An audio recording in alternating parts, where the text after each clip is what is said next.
አሰላሙ አለይኩም ወረህመቱላሂ ወበረካቱ። እንግዲህ ዛሬ 5 ጥያቄዎችን ይዘን መጥተናል። ከቁርአን ነው የምንጠይቀው ኢንሻአላህ። ወደ ጥያቄ አንደኛ፣ ሱረቱል ቀለም ስንት አያ አለው?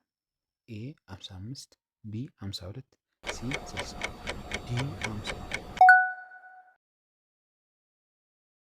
ሁለተኛ፣ የቁርአን ሱራ ብዛትና የቢስሚላሂ ራህማን ራሂም ብዛት እኩል ነው? ኤ እውነት፣ ቢ ሐሰት። ሶስተኛ፣ የሐዋርዮች ሱራ በመባል የሚታወቀው ሱራ የቱ ነው? ኤ ሱረቱል ሙእሚኑን፣ ቢ ሱረቱን ነስር፣ ሲ ሱረቱ ሳፍ፣ ዲ ሱረቱ ሉቅማን።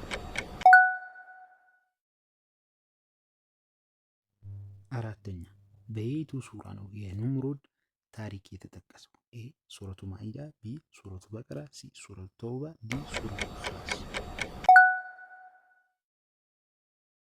አምስተኛ፣ የቁርአን እናት በመባል የሚታወቀው ሱራ ማን ነው? ኮመንት ላይ ያሳውቁን። ወሰላሙ አለይኩም ወራህመቱላሂ ወበረካቱ።